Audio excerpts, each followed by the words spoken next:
Nirvana, the most mysterious and profound state in Buddhism. What exactly is it? What kind of realm does the ultimate nirvana mentioned in the Prajnaparamita Dhyana Sutra, Heart Sutra, refer to?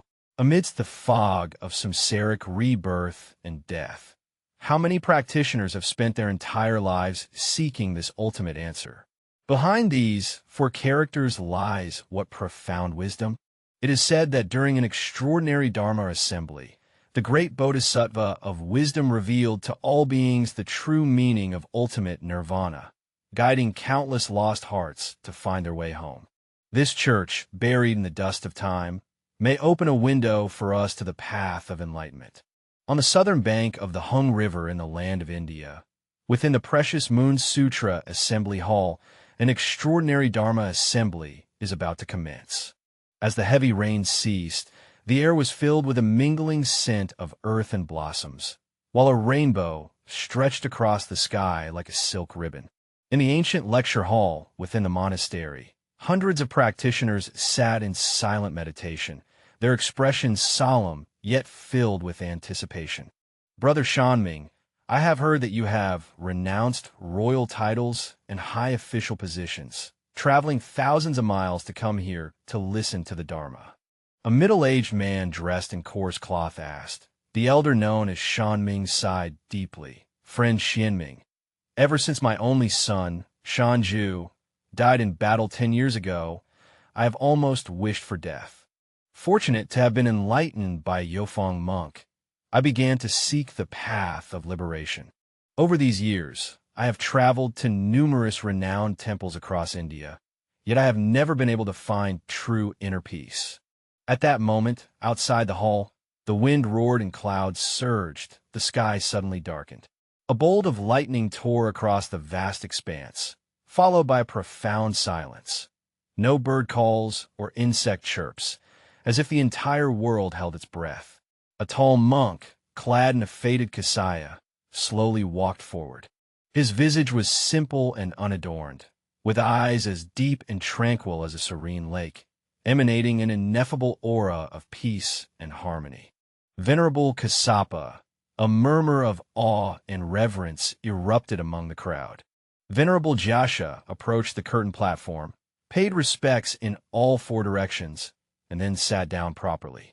Esteemed virtuous friends, gathered here today, it is the fruition of wholesome roots cultivated over countless lifetimes of practice. Recently, this humble monk has been practicing a profound Zen method and wishes to share it with everyone. This Dharma is extraordinary. It directly points to the human mind and reveals the path to realize one's original nature and attain Buddhahood. Although this humble monk has attained some enlightenment, he still feels that unresolved doubts remain, and therefore does not dare to reveal it lightly to others.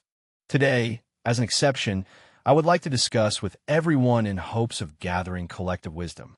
At that moment, a sudden thought arose. In the center of the great hall's void appeared a golden radiant sage, surrounded by myriad beams of rosy light and auspicious clouds extending in all directions.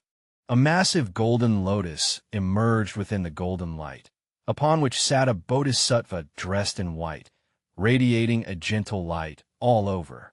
The Bodhisattva wore a crown adorned with 7 treasures and held a white jade lotus flower in hand. Upon the arrival of the master to the Bodhisattva, the hall instantly erupted in fervor. Everyone bowed their heads and prostrated. Even Venerable Kassapa rose from his seat behind the curtain, respectfully joining his palms together in reverence. The great master and the Bodhisattva assisted at the golden curtain, both hands forming the meditation mudra, while the Venerable Kassapa required no further formalities. I, a humble monk devoted to Amitabha Buddha, have come to this place to expound the supreme path of practice in order to save all sentient beings with whom I have affinities. The Bodhisattva looks around in all directions. Before explaining this Dharma, let me first ask all of you, what is the purpose of practice? The virtuous Ming stood up. The purpose of cultivation is none other than to transcend birth and death and attain ultimate liberation. Goodness resides in the abode of clarity, where the secrets of the way are easily revealed. The ultimate goal of cultivation is precisely to attain supreme liberation.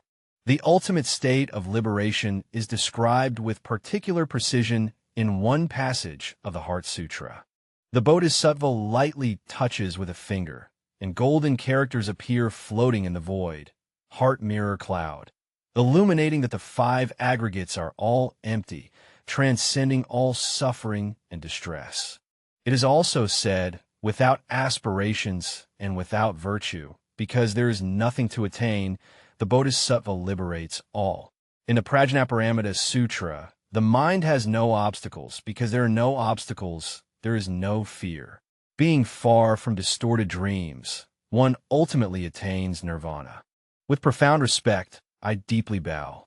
Bodhisattva, I have been confused for many years. The world says that nirvana is liberation, the other shore. What exactly does the other shore look like? What is the relationship between ultimate nirvana and the Pure Land? The great beings and bodhisattvas join their hands in the lotus mudra, their bodies radiating even more brilliant light.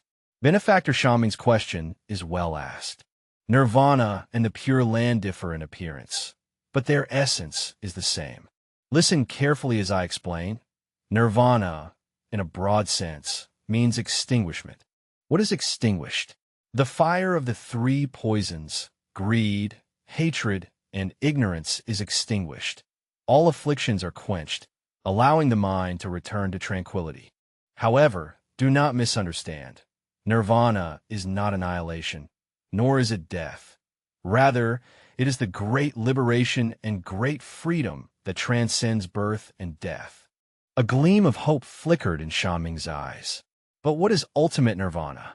How does it differ from the commonly mentioned nirvana? The Master and the Bodhisattvas are humble, and the Buddha once revealed 4 types of nirvanic realms, each with distinct levels and characteristics. The Bodhisattva raised his hand and swept through the empty space, instantly revealing 4 splendid scenes. First, there is the nirvana with residue, such as that attained by an arhat who has completely eradicated the afflictions of view and thought. They no longer undergo rebirth, but due to the residual effects of past karma not yet exhausted, they still experience the bodily and mental suffering associated with desirelessness. Secondly, in the state of ultimate nirvana without remainder, both desire and the body-mind are extinguished. There is no rebirth, no body, no mind, and upon cessation, nothing remains. Thirdly, the unestablished nirvana, which does not abide in samsara nor in nirvana. Just like the great bodhisattvas, although they have attained the true state of nirvana, they do not remain fixed there. They continue to flow and resonate with compassion, extensively liberating sentient beings. The bodhisattva's radiance surged like a tidal wave, illuminating the entire assembly hall, filling all present with an unprecedented sense of awe and clarity. Finally, the 4th ultimate nirvana is the complete Buddhahood, perfectly accomplished enlightenment, where all twofold obstacles are eradicated, the 3 bodies and 4 characteristics are fully realized, representing the ultimate extinction, yet possessing infinite great function. Upon hearing this, everyone was deeply moved. Some bowed their heads in contemplation, others stared intently, and some wept profusely. Shanming rose once again, his voice trembling slightly with emotion. What the Bodhisattva speaks is profound, causing one to feel as if drinking sweet nectar. Ultimate nirvana, being the realm of the Buddha's land, appears to be exalted and unattainable. How can ordinary beings like us, mere mortals, generate karmic accumulations? What practices can one undertake to attain and enter such a state? The great master directly gazes at the good illumination of the Bodhisattva. Ultimate nirvana, though it is the realm of the Buddha's land and seems distant and unattainable, all sentient beings inherently possess the Tathagata's wisdom and virtuous characteristics. However, because of the obscurations caused by deluded thoughts, they cannot awaken to true enlightenment. If one can purify and eliminate delusions, returning to the original nature, everyone can attain Buddhahood. A withered-looking bhikkhu stood up. He was emaciated to the bone, his eye sockets deeply sunken, his voice weak, yet imbued with stubbornness. The Bodhisattva is compassionate. The disciple diligently practices for many years, eating one meal a day at noon, leaving the door unlocked at night, embracing asceticism, and not fearing the severe cold or heat. Though well-versed in 1,000 scriptures, strict in precepts, and diligent meditation, there remains a persistent feeling in the heart of wanting to understand yet not understanding, with liberation from samsara and the state of nirvana seeming far away. Where exactly did the mistake occur? The great beings and bodhisattvas looked upon him with compassion. Although he practiced austerities and renunciation, originally to sever attachment, he unknowingly rekindled the clinging to self, believing in his own power to endure hardship. When there is a mind capable of practice and an object of practice, with subject and object opposed to each other, the two conditions are not extinguished. How then can one enter the non-dual Dharma gate and attain ultimate nirvana? Upon hearing this, the monk felt as if struck by thunder, tears streaming down his face, and knelt profoundly without rising. The Bodhisattva continued to teach that worldly beings often encounter many wrong paths on the journey of cultivation. Some hold fast to ascetic practices, inflicting suffering upon their bodies, believing that the deeper the pain, the closer they are to the way. Some become attached to desire, clinging to meditative concentration, and once they enter deep concentration, they are unwilling to exit. Some regard emptiness as negation of existence, denying everything, thus falling into the view of nihilism. Some possess intellect but forget emptiness, clinging to the phenomenal world, thereby falling into the view of permanence. None of these are the true paths leading to ultimate nirvana. Although there are myriad methods on the path of cultivation, to truly attain ultimate nirvana, one need only comprehend a single fundamental method. This teaching is extraordinary. Once comprehended, it allows one to instantly awaken as the Buddha did during the assembly at Vulture Peak.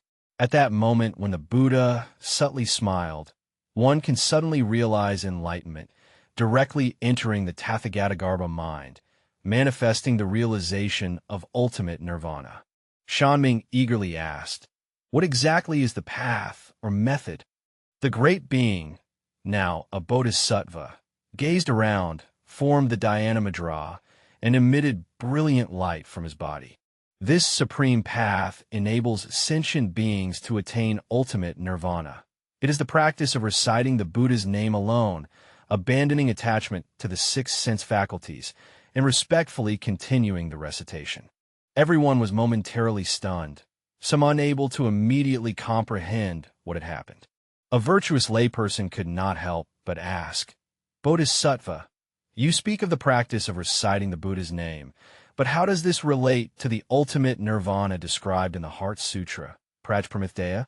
Indeed, in the chapter on the perfected recitation of the Bodhisattva Mahasattva, I have stated that by gathering all 6 sense faculties and continuously focusing the mind, one attains samadhi. Thought is primary. The practice of mindfulness of the Buddha's name may seem simple, but it is profoundly deep, directly pointing to the original mind and closely penetrating ultimate reality. It is a shortcut to attaining final nirvana. The Bodhisattva manifests golden lotuses in the void, ultimately attaining nirvana, which inherently dwells within the original mind of sentient beings and is not acquired from external sources. The reason sentient beings cannot attain proper meditative concentration is simply because of the continuous distraction of deluded thoughts, the 6 sense faculties clinging to external objects, and the mind's lack of unity. If one can wholeheartedly recite the Buddha's name, like children from different mothers, where mother and child are distinct, the mind's water becomes clear, no thought arises, and at that moment, one attains the state of nirvana. The monk Kazo, in his confusion, asked, "Bodhisattva, I have diligently endured hardships in practice for many years. Why is it that I am farther away from nirvana rather than closer? For example, practicing austerities is originally meant to eliminate attachment to desire. Yet one fails to realize that it also gives rise to a clinging to the I who can endure such austerities. With the mind capable of cultivation and the objects of cultivation present, the duality of subject and object remains. When these two conditions have not ceased, how can one abandon them to enter the non-dual Dharma gate and truly attain ultimate nirvana? The Bodhisattva continued to teach, saying, the Heart Sutra states, form is no different from emptiness. Emptiness is no different from form. Form is emptiness. Emptiness is form. These words all embody the essential secret of nirvana, the non-dual Dharma gate. Nirvana is not something separate from birth and death. Birth and death are itself nirvana, and afflictions are itself bodhi. Why does reciting the Buddha's name lead to ultimate nirvana? When one recites the Buddha's name, the mind that recites and the Buddha being recited are originally not two separate entities. When recitation reaches its utmost, the duality of subject and object ceases. Mind and Buddha are not two. In that very moment, one attains ultimate nirvana. Shanming appears to have attained a certain realization. The Bodhisattva's consciousness states that nirvana is not the void resulting from the complete annihilation of all things, but the true nature revealed when not a single thought arises in the present moment. Virtue lies in grasping its profound, true meaning. Nirvana is inherently the innate awakening of all sentient beings. It is neither obtained from external sources nor achieved through cultivation. It is only because of deluded thoughts that obscuration arises, preventing manifestation. Just as turbid water, when clarified, naturally reflects the bright moon. The moon originally resides in the sky and has never departed. It is only unseen due to the water's turbidity. A young lay practitioner asked, Bodhisattva, we ordinary worldly beings are busy with daily livelihood and find it difficult to practice asceticism. Is it possible to attain ultimate nirvana directly through the practice of Buddha recitation? The master and the Bodhisattva nodded, acknowledging that the practice of chanting the Buddha's name is precisely established for sentient beings in the age of the Dharma's decline. Beings endowed with dim faculties possess scant merit and shallow wisdom, find it difficult to comprehend profound and subtle truths, are hard-pressed to uphold precepts diligently, and struggle to attain concentration and wisdom. The practice of reciting the Buddha's name inherently aligns with the original aspirations of all Buddhas above and corresponds to the foundational capacities of sentient beings below, universally encompassing the three vehicles and swiftly integrating all with great power. From bodhisattvas above to beings in hell below, all can attain liberation by relying on this Dharma gateway. The Bodhisattva forms the lotus hand seal. There are 4 types of Buddha recitation: recitation with awareness of the signs, recitation with visualization of the image, recitation with mindfulness of the mind, and recitation with clear and definite understanding. Among these, mindful recitation of the Buddha's name is the most direct method. As long as one concentrates wholeheartedly, continuously uttering and contemplating the name of Amitabha Buddha, either aloud or silently in the mind, this successive and unbroken practice can gradually steady the mind and extinguish distracting thoughts. When all thoughts cease, the original mind naturally reveals itself. Ultimate nirvana is not found elsewhere. Shanming further inquired, Bodhisattva, the Heart Sutra mentions no wisdom and no attainment. How does this relate to the practice of reciting the Buddha's name? The highest state of practicing mindfulness of the Buddha is to be without ignorance and without attainment. For beginners practicing the recitation of the Buddha's name, there exists the intention to recite, the Buddha to be recited upon, the aspiration to be reborn in the Pure Land, and the genuine pursuit of attaining nirvana. Yet various distractions and forgetfulness flutter about. Gradually, when the mind recites with undivided attention, the duality of subject and object dissolves. There is neither knower nor known, neither wisdom nor attainment. In that moment, it is truly the ultimate and perfect realization.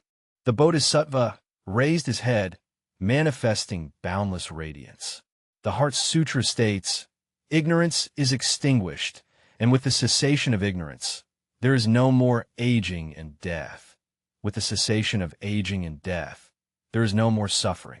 This precisely tells us that nirvana is not the annihilation of afflictions, but the realization that afflictions are inherently empty.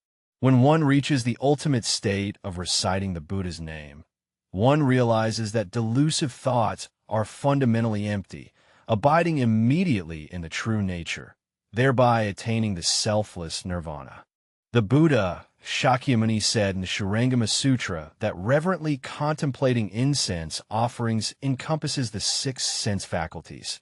Such reverent contemplation is utterly free from defilements, and the offering of incense is thus continuous and uninterrupted.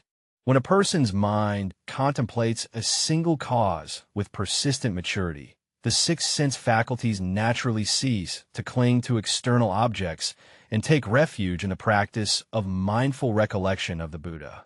With a single returning condition and the liberation of the 6 sense faculties, one immediately attains great liberation, great freedom, and great nirvana. The Bodhisattva continued, saying that the Buddha nature inherently present in all sentient beings is like the vast ocean, originally calm and clear.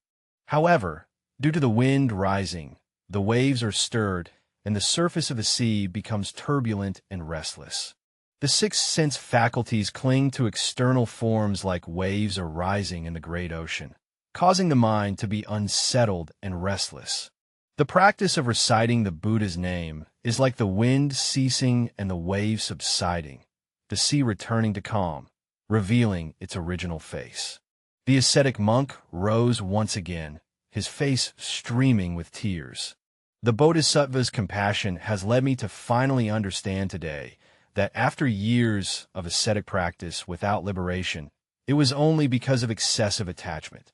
From this day forward, I shall let go of all attachments, wholeheartedly recite the Buddha's name, and cultivate the path to ultimate nirvana.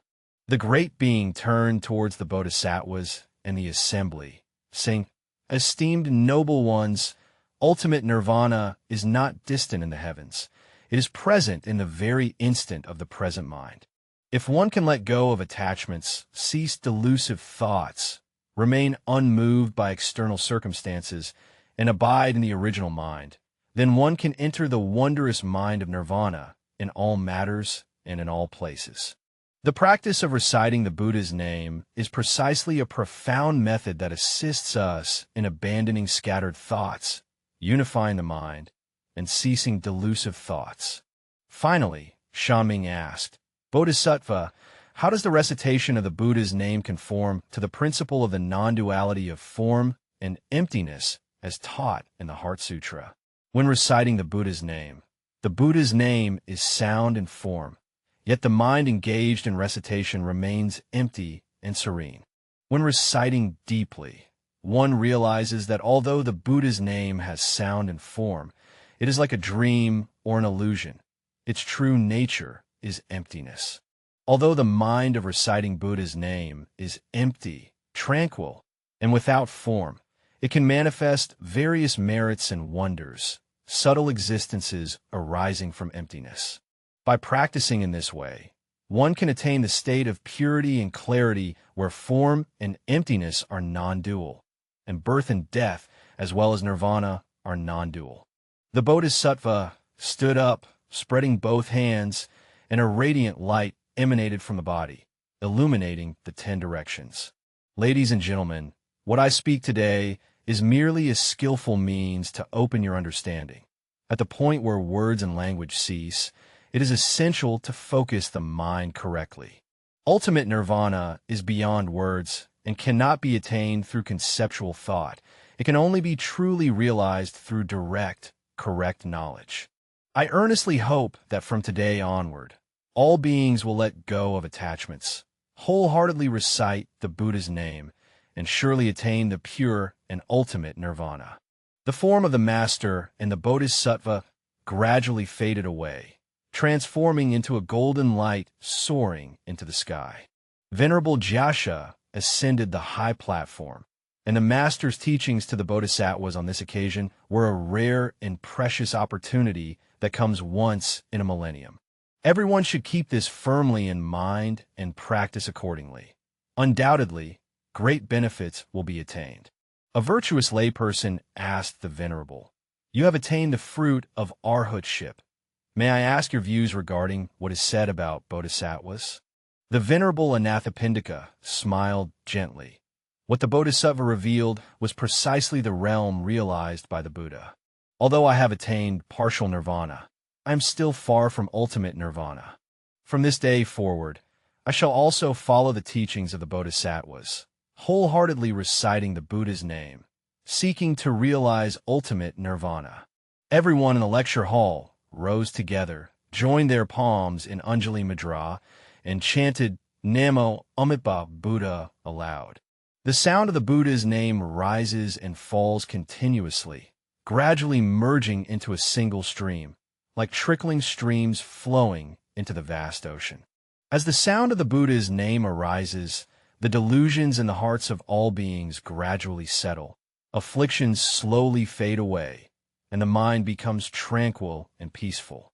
They finally understood that in this noisy and restless time, our minds are like a solitary boat adrift, constantly tossed by the waves of desire and attachment. We pursue external things, believing that obtaining more will bring us peace, yet we do not realize that true tranquility comes from the clarity within the mind. Ultimate nirvana is like a mirror, reflecting our original nature that has long been complete but concealed by the dust of defilements. It does not ask us to attain anything, but to let go of all burdens and return to our original state.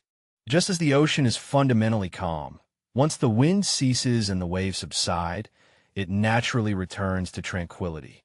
Our mind is inherently clear and bright. As long as thoughts cease and forgetfulness arises, it will naturally return to its original face. The practice of reciting the Buddha's name is like a key that opens the door to the inner treasure.